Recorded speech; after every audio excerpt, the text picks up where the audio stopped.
answer them. So, you know, what in your view makes a great waterman? Oh, I mean, a great waterman is somebody who has the proper mindset, you know, the proper mentality to be able to you know, become proficient at multiple disciplines, but really kind of understand the weather, understand the ocean, and you know, maybe have a philosophy on life.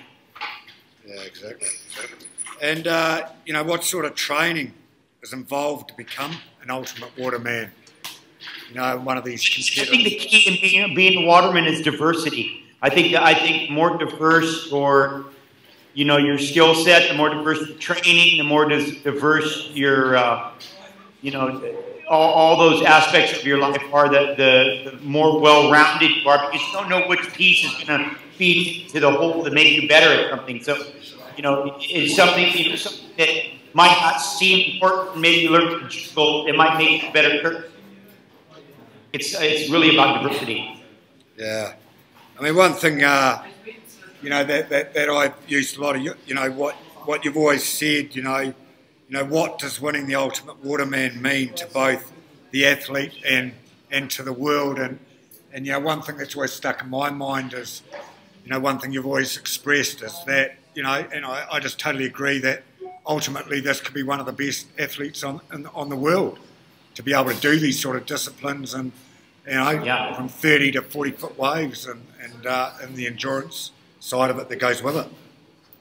Yeah, well, I mean, you know, the Earth is covered by 3/4 water, so it's obviously one of the biggest elements that we deal with. And, you know, I always tell people, I go, you know, you look at a triathlon, and I go, you know, a 2-mile swim is equal to a 25-mile run is equal to a 125-mile bike. So that tells you how difficult it is to swim. And I just think that when you're proficient at multiple disciplines in water, in the water arena, you kind of have to have all the elements. You got to have the power, you got to have the endurance, you got to have the speed, the flexibility, and all the things it takes to be at least, if not one of the best, it's definitely one of the top athletes in the world are coming out of this genre. Exactly. You know, Kai Lenny obviously is one of our competitors, and he's confirmed for the event. Can you give us some background on young Kai? Yeah, well, Kai, I mean, Kai's obviously raised on Maui and was a young man or was a child when we first started riding Jaws, and you know, he's fortunate to be in a position right now. There's 3 or 4 disciplines in the ocean that didn't exist when you know, before he was born, and so he's able to come into it and, you know, and do stand-up paddling and kite surfing and windsurfing and towing and, you know, all these different disciplines, which has made him really well-rounded. And so he's, you know, he's got incredible endurance. He's got bravery. You know, he's a good ambassador and represents, you know, in a way that is professional. Yeah, absolutely. And you know, how do you rate New Zealand, you know, as a destination for surf and for the traveller?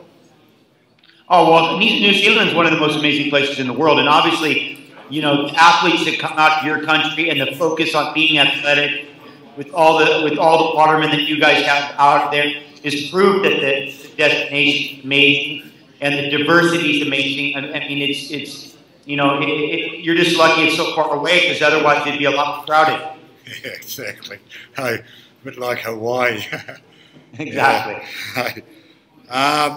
Well, I think that's about it. You know, from me personally, is there anyone here that would like to fire Laird a question while you've got the opportunity? Yeah. G'day, Laird. Can you hear me? Absolutely. Yeah. Hey, mate. Apart from the water, next time you're in New Zealand, are there any activities we can interest you in? Bit of hunting or fishing or anything else other than surf? Eating food. Well, I always like going fast, so it has to do with speed and and adrenaline. But no, I'm not shy to eat some wild game as well. And you know, I'm always looking for powder. So if you got fresh helicopters and powder, that's Yeah, we got good snorkels here too. So we'll see if we can get you some powder you can drown in. Yeah, give me a water wheat too. One of those, you know, floaties. Yeah, we'll arrange that, Laird. And we'll have Scott cooking for us. Oh, well, then you'll have my attention then. Yeah, exactly. I got one. How you going, Laird? I'm doing good.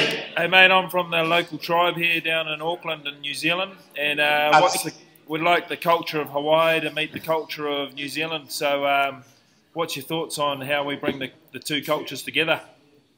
Well, I mean, I think that we're all related. You know, we're island people, and I think there's a certain, I think there's a certain similarity that we all have, a certain mentality that we all have, and I think that's something that we can base. You know, I always describe it a value system. I think we have pretty similar values, and it's just a matter of getting people in a position to be around each other. I think that we'll find that we have a lot in common, and so it's more about having an opportunity to get the people together.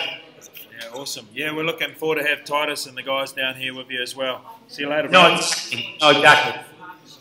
All right. Okay. Well, I think that might be about it, Laird.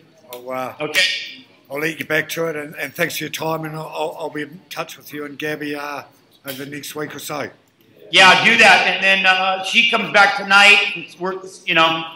We're fresh back at the season, so we're just trying to get acclimated to being back home. What's happening in the waves the last couple of days?